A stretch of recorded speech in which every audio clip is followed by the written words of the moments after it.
Hi. I got such an incredible response to the I just had to let you know video, the letter story that I posted a few days ago. I appreciated it so much, you guys. I was very encouraged by the response I received. Every writer goes through times where they lack a little bit of confidence in what they do, and that really helped. I really appreciate it. So, I thought you guys might be interested in the sequel. I don't like this one as much because it came from a much darker place, I guess. I was going through one of the worst times I've ever been in my life when I wrote this, and that's a very complicated story. Let's just say things were bad when my relationship ended, but we managed to complicate things, and it was a sticky situation anyway. So I wrote this from a little bit darker of a place. It almost seems to argue against some of the ideas that I truly believe in, that I read in the first, or wrote into the first letter. But it's how I felt at the time. And there are certainly elements of it how I feel now. I guess I found a bit of a balance now that I'm much healthier than I was at the time.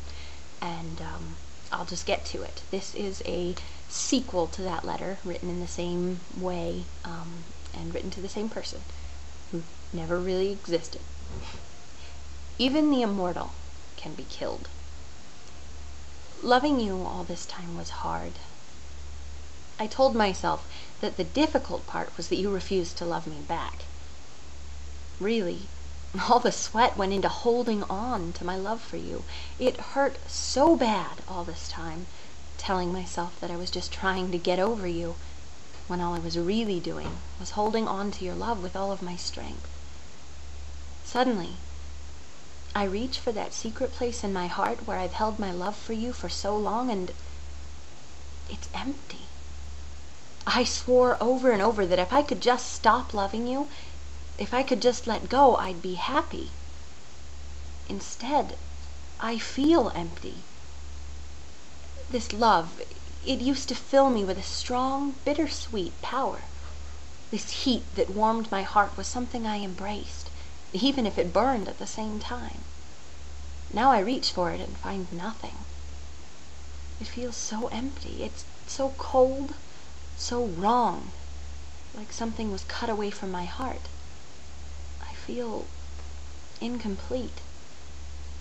There's something almost comforting in so-called unrequited love. It's almost admirable to hold on to love when the other person lets go. As much as it hurts sometimes, I loved being in love with you.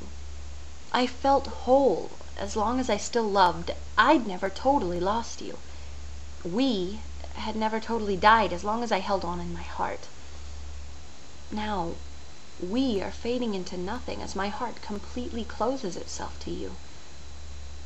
No slow healing, no hanging on just enough to justify dreaming of you. No, this is a sudden purging. My heart is being washed in ice-cold flames, parts of it never to grow back. Now, even memory hurts. Not the bittersweet pain of before. This is a sharp, surgical pain. This is mourning. Not for someone missing. Someone who may, in our dreams, return safe and sound. No. This is being told after 20 years of hoping that the body has been found, the search called off, and the death certificate signed.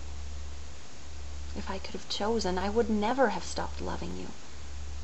Even after you broke all of your vows and tried to convince me to release you and forget my own, I held on. The pitiable, abandoned lover. The tragic heroine who could still hope for her happy ending. True love never dies. But eventually, it can be killed. I saw myself as the immortal elf maiden, dreaming of those she has lost, mourning for them, sometimes in agony, but ever lingering beneath the unchanging stars. I never expected the sword point through the heart, cold steel severing my last ties to this world, that I was willing to walk alone. Even the supposedly immortal can be killed, when slow sickness and lonely existence fail to bring them to death. Being in love with you gave me a reason to look past the changes. Loving who you used to be and hanging on to that man for dear life made it possible for me to live through anything. now, even that is gone. Without that undying amour to fall back on, reality hits home. You've changed, and I can't love this new person. You finally cut the last ties to what we had, and made even my memories painful. What you've done is understandable, even forgivable. It still hurts. I don't know if I should thank you or beg you to prove me wrong, but I don't love you anymore.